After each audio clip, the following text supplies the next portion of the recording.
Hello viewer, চলে এলাম নতুন আরেকটি ভিডিও নিয়ে। আমরা এই পর্বে দেখব মাইক্রোসফট অফিস ওয়ার্ড বা এমএস ওয়ার্ডের কাজ। তো এমএস ওয়ার্ডটি কিন্তু খুব জটিল কোনো কাজ না, খুবই সহজ। আমার ভিডিওটি যদি আপনারা সম্পূর্ণ দেখেন তাহলে অবশ্যই আপনারা কাজ করতে পারবেন, এবং আমি যেভাবে আপনাদের এখানে ভিডিওতে যে নির্দেশনাগুলো দেবো সেগুলো যদি ফলো করেন তাহলে আপনারা 100% কাজ করতে পারবেন এবং শিখতে পারবেন। কিন্তু সব ক্ষেত্রে মাইক্রোসফট অফিস ওয়ার্ডের কাজটা কিন্তু ব্যবহৃত হচ্ছে। অফিস আদালত বলি, আমি যেখানেই বলি, যে কোনো বেসরকারি সরকারি যে কোনো চাকরির ক্ষেত্রে কিন্তু এমএস ওয়ার্ডটা ব্যবহৃত হয়। এমএস ওয়ার্ডটা এতটাই জনপ্রিয় যে কম্পিউটারের কাজ জানতে গেলে এটা আপনাদেরকে জানতেই হবে।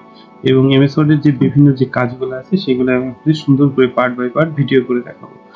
আর আমার চ্যানেলটিতে যদি নতুন হয়ে থাকেন অবশ্যই চ্যানেলটা সাবস্ক্রাইব করবেন এবং আমাকে সাপোর্ট করবেন।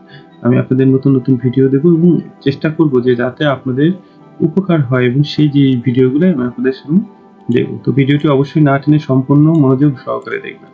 অফিস অ্যাপ্লিকেশন কোর্সে কিন্তু অনেকগুলো অ্যাপ্লিকেশন আছে। তার ভিতর খুবই জনপ্রিয় অ্যাপ্লিকেশন হচ্ছে এমএস ওয়ার্ড।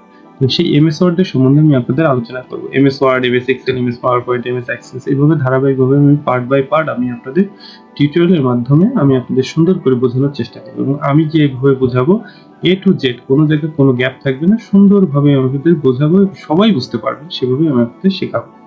তো চলুন আমরা মাইক্রোসফট অফিস ওয়ার্ডটি ওপেন করি। তো আমরা প্রথমে স্টার্ট বাটনে ক্লিক করব। খোঁজ বাটন থেকে এখানে মাইক্রোসফট অফিস নামে যে ফোল্ডারটি আছে এটা আমরা ওপেন করব।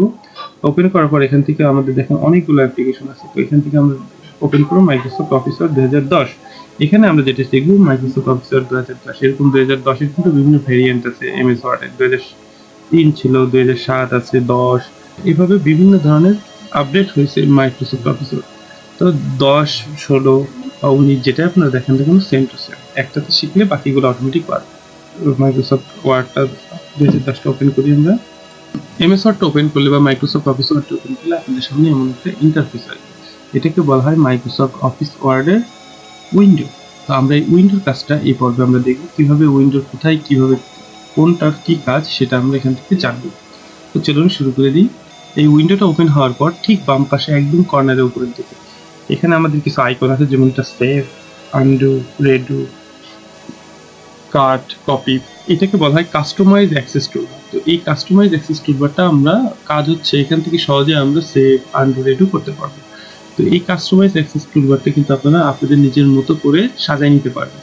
আমি এই অ্যারো চিহ্নতে ক্লিক করব। ড্রপ ডাউন, এটাকে বলা হয় ড্রপ ডাউন বক্স। এটা কিন্তু আরেকটা নাম আছে ড্রপ ডাউন বক্স। এই ড্রপ ডাউন বক্সে ক্লিক করে দেখেন এখানে আছে নিউ, ওপেন, সেভ, ইমেল। তো আমরা যদি নিউতে ক্লিক করি এখানে একটা নতুন মেনু অ্যাড হয়েছে নিউ। এখানে যদি ক্লিক করে যদি আমরা ওপেনে ক্লিক করি এখানে কিন্তু নতুন একটা টুলবার চলে আসছে।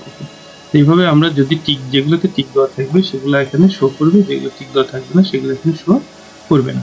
আবার ধরেন এখানে যে অপশন মেনুগুলো আছে, যদি আপনাদের নতুন কিছু আপডেটের দরকার হয় তখন আপনারা যাবেন মোর কমান্ডে। মোর কমান্ডে ক্লিক করার পর আপনাদের সামনে একটা ডায়লগ বক্স ওপেন হবে। এটাকে বলা হয় ডায়লগ বক্স। এই বক্স থেকে আমাদের সিলেক্ট করতে হবে। তো এখানে দেখি আমাদের এখানে যেমন আছে find, font, font colour, font size, আমরা এখান থেকে অ্যাড করতে পারবো ইচ্ছা মতো। তো এখান থেকে আমরা ফন্টটা সিলেক্ট করব। ফন্ট অলরেডি আছে, এখন আসলে ফন্ট কালারটা দিই বা ফন্ট সাইজটা দিই অ্যাড। দেখেন এখানে কিন্তু ফন্ট সাইজটা চলে আসছে। তারপর যদি আমরা এখানে দিই ইমেলটা, যদি দিই ইমেল অ্যাড, এখানে ইমেল চলে আসবে। যদি ডট টেবিলটা দিই এখানে অ্যাড দিই তাহলে এখানে ডট টেবিলটা চলে আসবে। এভাবে আমি বাম ডান পাশে এগুলো অ্যাড করতে পারবো এখান থেকে সিলেক্ট করে। আবার ডান পাশ থেকে যদি কোনোটা বেশি হয়ে যায় এটা আমি রিমুভও করতে পারবো। তো আমার ফরম্যাট পেইন্টারটা আমি সিলেক্ট করে রিমুভ করে দিই, এটা কিন্তু এখান থেকে রিমুভ হয়। সব কিছু করার পরে আমরা ওকে প্রেস করি। ওকে প্রেস করলে আমার কিন্তু কাস্টমাইজ অ্যাক্সেস টুলবারটা এখানে চলে আসছে। এইটার সুবিধা হচ্ছে এখান থেকে আমি দ্রুততার সাথে যে কোনো কাজ করতে পারবো। কিন্তু এই অ্যাক্সেস টুলবারটা এটা এই ড্রপ ডাউন বক্সের মাধ্যমে আমরা এখান থেকে ইচ্ছা মতো আমাদের প্রয়োজন মতো অ্যাক্সেস টুলবারগুলো ব্যবহার করতে পারবো। এটা দেখেন এটাকে বলা হয় টাইটেল বার। মূলত এই বারটাকে বলা হয় টাইটেল বার। টাইটেল বার বা শিরোনাম বক্স বলতে পারি আমরা। কোনো ডকুমেন্ট সেভ করার পরে বা সেভের পূর্বে এই শিরোনাম বক্সে আমাদের ডকুমেন্টের নামটা শো করবে। যেমন এখানে আছে ডকুমেন্ট 1, যেহেতু আমার এটা আনসেভ ডকুমেন্ট এর কারণে এটা ডকুমেন্ট 1 হিসেবে আছে। যদি এটা আমার সেভ ডকুমেন্ট হতো তাহলে এখানে ডকুমেন্ট 2 বা ডকুমেন্ট 1 এর পরিবর্তে এখানে আমার যে নাম দিয়ে সেভ করতাম সেই নামটা এখানে শো করতো। আর এটা মাইক্রোসফট ওয়ার্ড এর যেহেতু প্রোগ্রাম সেহেতু এখানে মাইক্রোসফট ওয়ার্ডটা শো করছে। এখানে আছে দেখেন ডান পাশে 3টা টুলবার আছে, এটাকে বলা হয় কন্ট্রোল টুলবার। প্রথমটাকে বলা হয় মিনিমাইজ, তারপরটা হচ্ছে রিস্টোর ডাউন, পরেরটা হচ্ছে ক্লোজ। মিনিমাইজটা হচ্ছে যদি আমি মিনিমাইজে ক্লিক করি, প্রোগ্রামটা মিনিমাইজ হয়ে আমার কোথায় এসে জমা হয়েছে, টাস্ক বার। এই টাস্ক বারে এসে কি হয়েছে, জমা হয়েছে। আবার যখন আমি এখানে এই আইকনে ক্লিক করব তখন আমার এই প্রোগ্রামটা আবার ওপেন হয়ে যাবে। কোনো ডকুমেন্ট না কেটে আমি মিনিমাইজের মাধ্যমে কি করতে পারি, ডেস্কটপে যেতে পারি, আদার্স যে অন্যান্য কাজ সেগুলো আমরা করতে পারি। আবার এটা ওপেন করতে গেলে টাস্ক বার থেকে এই আইকনে ক্লিক করলে এটা ওপেন হয়ে যাবে। এটা হচ্ছে রিস্টোর বা ম্যাক্সিমাইজ বলি। আমি যদি রিস্টোরে ক্লিক করি তাহলে উইন্ডোটা ছোট হয়ে গেল, আবার এখানে ক্লিক করলে উইন্ডো বড় হয়ে যাবে। অনেক সময় দেখা গেল যে কাজ করতে করতে এরকম উইন্ডো ছোট হয়ে গেছে, তো ঘাবড়ানোর কিছু নাই। আপনারা এটাকে যদি আপনারা ম্যাক্সিমাইজ করে দেন তাহলে এটা কি হয়ে যাবে, আবার বড় হয়ে যাবে। কোনো ডকুমেন্ট যদি আমি বন্ধ করে দিতে চাই তখন ক্লোজ আইকনে ক্লিক করব। তো এই তিনটা কন্ট্রোল টুলবারের কাজ কিন্তু খুবই গুরুত্বপূর্ণ। এটা শুধু মাইক্রোসফট অফিস ওয়ার্ডে না, এটা কম্পিউটারের যে কোনো অ্যাপ্লিকেশনের ক্ষেত্রে এই তিনটা কিন্তু আপনাদের থাকবে এবং তিনটার কিন্তু আলাদা আলাদা কাজ। আশা করি আপনারা এই কাজ তিনটা বুঝতে পারছেন। এবার একটু চলে আসি নিচে ফাইল, মেনু, এটা হোম, এটা ইনসার্ট, এটা পেজ লেআউট, এটা রেফারেন্স, এটা মেইলিং, রিভিউ, ভিউ, অ্যাড্রেস। এরকম আমাদের কিছু মেনু আছে। এই মেনুগুলো আবার কোন ট্যাবের অন্তর্গত, যেমন এটাকে বলবো আমরা হোম ট্যাব, এটা ইনসার্ট ট্যাব, এটা পেজ লেআউট ট্যাব। এই ট্যাবগুলো যখন আমরা চেঞ্জ করি তখন কিন্তু আমার ট্যাবের সাথে সাথে আমার কিন্তু মেনুর যে ফরম্যাটিং যে কাজগুলো সেগুলো কিন্তু কি হয়ে যায়, চেঞ্জ হয়ে যায়। তো হোম ট্যাবের এগুলোকে বলবো আমরা রিবন। কি বলবো, রিবন। এই রিবনগুলো কিন্তু পরিবর্তিত হবে। যেমন আমার হোম ট্যাবে আসি, আমার এই রিবনগুলো শো করছে। যদি আমি ইনসার্টে যাই, ইনসার্টে আমার আলাদা রিবন শো করবে। যদি আমরা পেজ লেআউটে যাই, পেজ লেআউটে গেলে আলাদা রিবন শো করবে। যদি আমি রেফারেন্সে যাই, এভাবে প্রত্যেকটা মেনুর কিন্তু আলাদা আলাদা রিবন আছে। এখানে যে হোম রিবনটা খুবই গুরুত্বপূর্ণ। তাহলে আমাদের এরকম মেনু আছে, home, insert, page layout, reference, mailing, review, view, address. এর সাথে সাথে আরো কিছু আমরা মেনু পাবো, যেমন আমরা ফরম্যাট পাবো, লেআউট পাবো। বিশেষ কোনো যখন কাজ করব তখন আমরা এই অপশনগুলা বা এই মেনুগুলা পাবো। তো আমরা সাধারণত এই প্রেজেন্ট থাকি এই মেনুগুলাই। তাহলে এটা হচ্ছে মেন হোম ট্যাব, এটা হচ্ছে রিবন।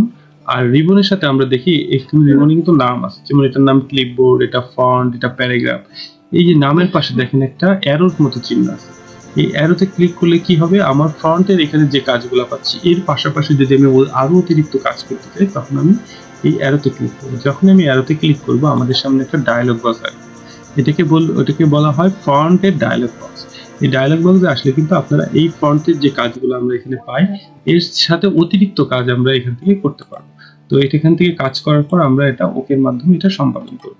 ঠিক সেরকম ফন্ট, প্যারাগ্রাফ, স্টাইল প্রত্যেকটার সাথে কি আছে, আলাদা এক্সট্রা ডায়লগ বক্স আছে, যেগুলো বক্সের সাহায্যে আমরা বিভিন্ন কাজ করতে পারি। যদি প্যারাগ্রাফে যাই, অ্যারোতে ক্লিক করব, গেলে আমরা এখানে যে কাজগুলো পাই সেগুলো করে আমাদের ফাইনাল স্টেজ হচ্ছে ওকে প্রেস করব। যেটাই করি আমাদের ওকেতে প্রেস করলে আমাদের এখানে ডকুমেন্টে দেখবো সেই কাজটা সম্পাদন হবে। এখানে দেখি এখানে একটা স্কেলের মতো একটা বস্তু দেখা যাচ্ছে, এটাকে বলা হয় রুলার। রুলারের কাজ হচ্ছে পৃষ্ঠার পরিমাপ করা, পেজের কোথা থেকে লেখা শুরু করবো, কোথায় গিয়ে শেষ হবে, এটা কিন্তু সমস্ত কিছু মার্জিনের উপর নির্ভর করে। আর যেহেতু যখনই আমরা এই ওয়ার্ডের কাজ করবো তখন আমাদের রুলারের এখানে প্রেজেন্টটা থাকা খুবই গুরুত্বপূর্ণ। রুলারটা কোথায় আছে, উপরে আছে এবং বাম পাশে আছে। এখানে ডান পাশে চলে যাই, আমরা ডান পাশে দেখবো একটা বারের মতো দেখা যাচ্ছে, এটাকে বলা হয় ভার্টিক্যাল বার। কি বার বলে, ভার্টিক্যাল বার। এই ভার্টিক্যাল বারের কাজ হচ্ছে আমি পৃষ্ঠার উপরে এবং নিচে আনানো করার জন্য। তো বর্তমানে আমি পেজের উপরের অংশ আছি, যদি আমি নিচে যেতে চাই তখন ভার্টিক্যাল বার ধরে এভাবে টেনে নিচে চলে আসবো। তাহলে কোথায় চলে আসলাম, পেজের নিচে। আবার যদি পেজের উপরে যেতে চাই এভাবে পেজের ভার্টিক্যাল বার ধরে উপরে গেলে উপরে যাবে। এই বারটা দিয়ে কি করে, পেজের উপর এবং নিচে আনানো করে। আরেকভাবে করা যায়, মাউসের স্ক্রল আছে একটা গোল চাকার মতো, এটাকে বলে স্ক্রল। এই স্ক্রল যদি আপনি নিচে দেন তাহলে পেজের নিচে যাবে, আবার যখন আপনি স্ক্রল দিয়ে উপরে যাবেন তাহলে পেজের উপরে যাবে। দুই ভাবেই আপনারা করতে পারেন, যেভাবে আপনাদের সুবিধা হয়। এই ভার্টিক্যাল বারের ঠিক নিচে দেখেন এখানে আছে, এটাকে বলা হয় জুম স্লাইডার। এই জুম স্লাইডারের কাজ হচ্ছে, দেখেন জুম মাইনাস আছে, জুম প্লাস আছে। আমরা জুম মাইনাসের মাধ্যমে কি করতে পারি, পেজটাকে জুম কমাই দিলাম, আবার প্লাসের মাধ্যমে কি করতে পারি, জুম বাড়াইতে পারি। এখানে জুম 100% আছে। কত পার্সেন্ট, 100%। জুমের সর্বোচ্চ করা যায় 500%, 500% জুম হয়ে গেল, মানে পেজটা অনেক কাছে চলে আসছে। আর জুম সর্বনিম্ন করা যায় 10%, পেজটা কি চলে গেল, অনেক দূরে চলে গেল। এইভাবে আপনারা জুম কমাইতে পারবেন এবং বাড়াইতে পারবেন আপনাদের প্রয়োজন মতো। কিন্তু আমাদের এখানে একটা স্ট্যান্ডার্ড জিনিস ফলো রাখতে হবে, সেটা হচ্ছে জুম থাকবে অলওয়েজ 100%, বা আমরা 100% একটু বাড়িয়ে নিতে পারি। আপনাদের প্রয়োজন মতো জুম বাড়াবেন এবং কমাবেন এই জুম স্লাইডারের মাধ্যমে। আচ্ছা, আমরা একটু পেজের জুমটা একটু বড় করি। বড় করলে দেখেন নিচে আর একটা বার আমাদের আসছে, এটাকে বলা হয় হরিজন্টাল বার।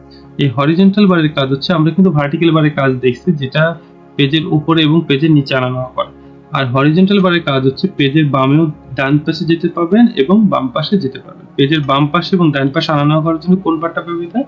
হরিজন্টাল বার ব্যবহৃত হয়। হরিজন্টাল বার কিন্তু অনেক সময় প্রেজেন্ট থাকে না, যখন জুম বাড়াবো আমরা তখন হরিজন্টাল বারের কাজটা আসবে, কিন্তু যখন আমাদের পেজটা স্বাভাবিক থাকবে, জুম যখন আমাদের পেজটা স্বাভাবিকভাবে থাকবে তখন কিন্তু হরিজন্টাল বারটা এখানে প্রেজেন্ট থাকবে না।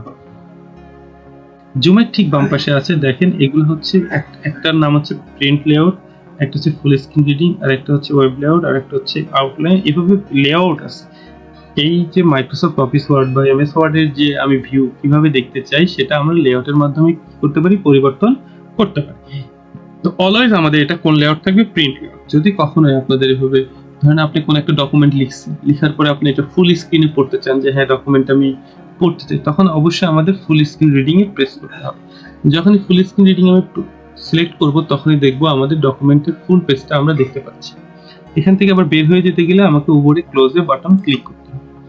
তাহলে আবার আমরা কোন লেআউটে চলে আসলাম? Print layout. যেমন আছে ওয়েব লেআউট, ওয়েব লেআউটে যদি ক্লিক করে দেখেন এটা কোন লেআউট? Web layout. এটা ওয়েবসাইটে পেজ তৈরি করার ক্ষেত্রে এই লেআউটটা ব্যবহৃত হয়। আবার যদি আপনি মনে করি যে আমি আগের অবস্থায় ফিরে যাব, তখন আমাকে যেতে হবে প্রিন্ট লেআউট। তো এখানে যে লেআউটগুলো আছে এই লেআউটগুলো আমরা একটা থেকে আরেকটা পরিবর্তন করতে পারি। যে লেআউটের যখন যে লেআউট ব্যবহার করে কাজ করতে চাইবেন সেই লেআউটে আপনি তখনই কাজ করতে পারবেন।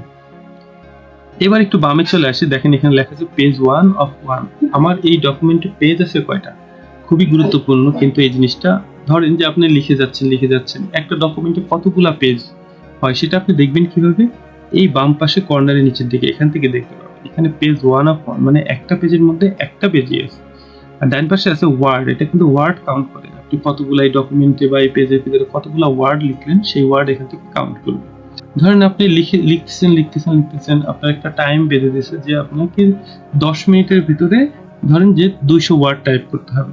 তো আপনি কি 10 মিনিট টাইপ করে এটা গুনবেন না, কিন্তু যখন আপনি 10 মিনিট ধরে টাইপ করবেন এখানে ওয়ার্ড অটোমেটিক্যালি কি হবে? কাউন্ট করা শুরু করবে। আপনাকে গুনতে হবে না, এখানে দেখলে আপনি বুঝবেন যে আপনি ঠিক কতগুলো ওয়ার্ড লিখতে পারছেন। দেখেন আমি কিন্তু আপনাদের একদম ধরে বোঝাচ্ছি, এবং আমার বোঝানোটা যদি আপনাদের ভালো লেগে থাকে তাহলে অবশ্যই আমার চ্যানেলটি সাবস্ক্রাইব করবেন এবং লাইক এবং কমেন্ট করবেন।